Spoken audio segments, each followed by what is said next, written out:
بار بار زه دا خبره کوم چې دا هغه مسایل دي چې هر مسلمان ته راپېښېږي، که هغه نارینه دی او که هغه زنانه ده،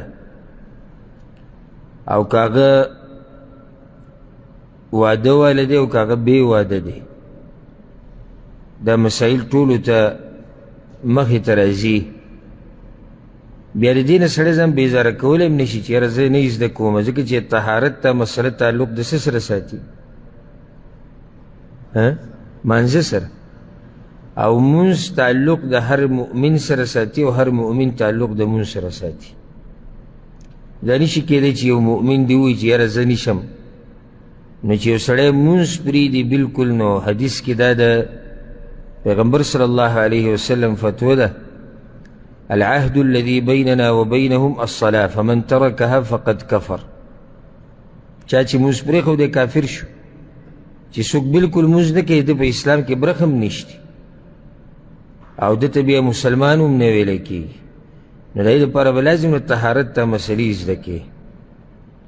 بیا په دې کې مسله د جنابت تقریبا موږ مکمل کړې او د غسل طریقه او بعض مسلې چې د هغې سره هغه کمې خبرې دي چې په هغې سره غسل لازمیږي، د دې تذکره هم شوې وه.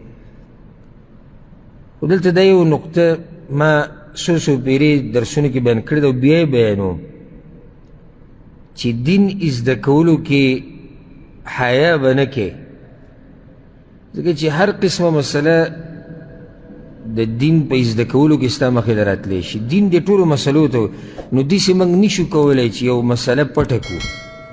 ولې ماله حیا راځي؟ د څه شي نه حیا درځي؟ دین زده کولو کې حیا او تکبر به نه کې، دا دوه خبرې دي.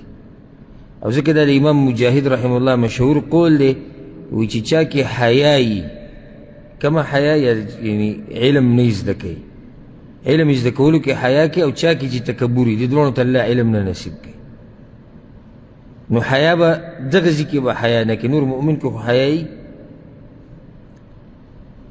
او مخکې موږ سره حدیث تیر شو که نه، ام سلیم چې راغلی و د پیغمبر صلی الله علیه وسلم خواله، یا رسول الله الله په حق ویلو کې حیا نه کوي. که چېرته یو زنانه ته احتلام وشي نو غسل پېشتي.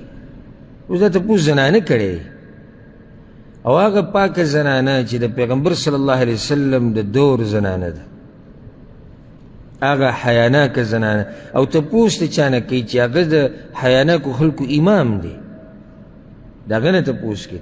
نو دین په مسایلو کې به دا نه کوي چې یاره دا بس دا پیچیده ده، که پیچیده ده خو دین دی، ما او تا به یې زده کوو.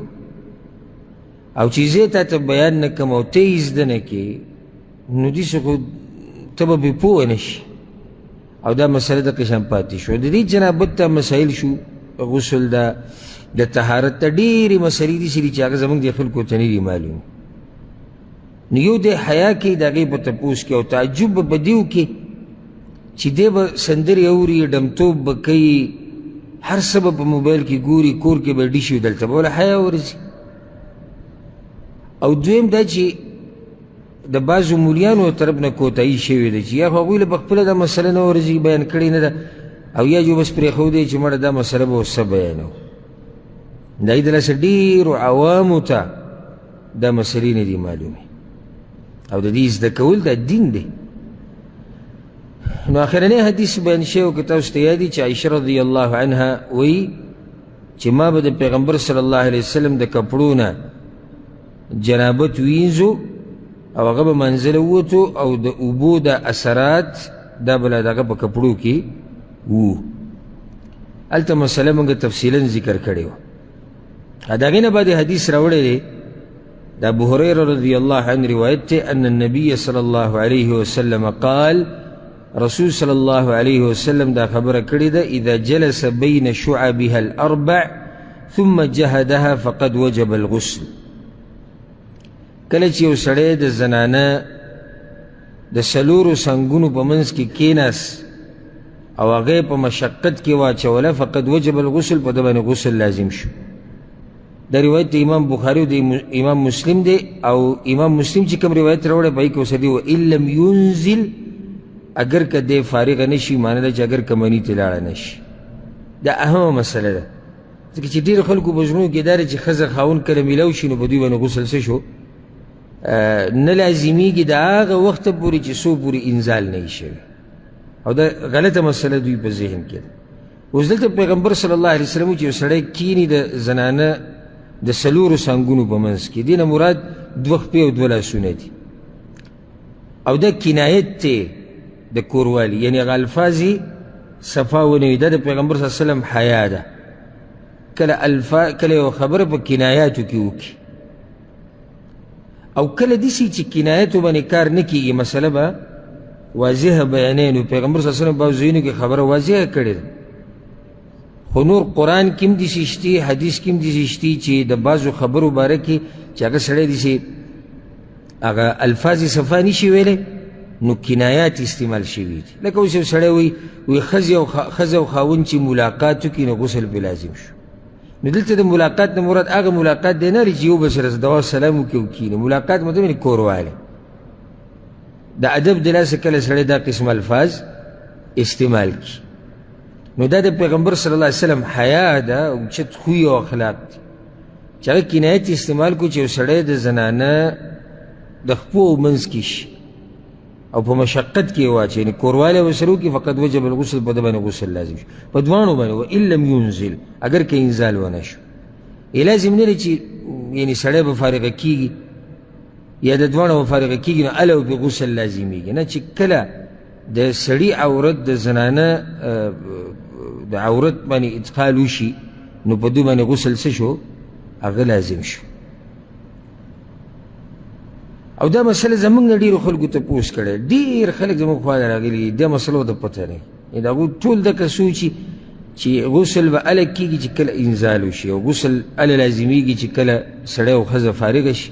نه، چې کله دوی کوروالی شروع کو او د سړي عورت د زنانه عورت کې داخلي شو، بس په دوی باندې غسل لازم شو، که انزال کېږي او که انزال هغه نه کېږي. ځکه پیغمبر صلی الله علیه وسلم یو حدیث کې ښه صفا ویلي دي، ومس الختان الختانه، الختان د زنانه د سړي عورت، الختان د زنانه عورت چې کله د یو بل سره لګېده، مطلب دا نه چې هسې ولګي، هسې چې ولګي دې سره غسل نه لازمي، چې کله دی ورسره کوروالی شروع کړي او د عورت څه برخه ورننوځي دننه نو دوی باندې غسل څه شو؟ غسل پرې لازم شو. ښه، دا مسله واضحه ده. ما مخکې د تېر شوي حدیثونو سره یو ځای کې دې وضاحت شی او دا ورسره یاده کوي چې کله د زنانه او د ښځې او د خاوند عورت هسې ولګي یو بل سره نو په دې غسل نه لازمیږي، په هسې لګېدو سره غسل هغه نه لازمیږي. والله اعلم. ښه، دلته یو مسله به ته ذکر کړم د فایدې دپاره او هغه ده کله داسې کېږي چې یو سړی دی کوروالی وکړو او بیا غسل وکړو او د غسل نه بعد دی په ځان پوه شي چې ده نه څه یعنې مني څه قطره دوتې بیا لاړو. دا اشکال هم ډېرو مسلمانانو ته راځي چې دی به دلته بیا څه کوي.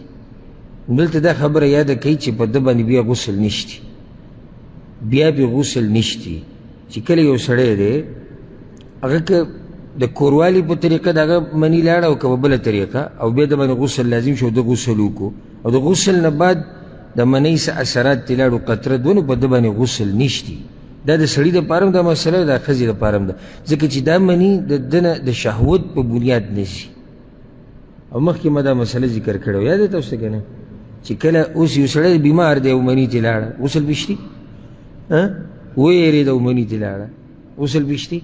نشتی. یا جمع ډېر دی او مني ترې لاړه، په ده غسل نشتی. یا وزن یې اوچت کو او مني ترې لاړه، نو په ده باندې غسل نشتی. نو دلته هم دا مني د شهوت په طور نه ده وتې، نو په دې سره غسل بیا نه لازمیږي. دا یو اهمه مسله.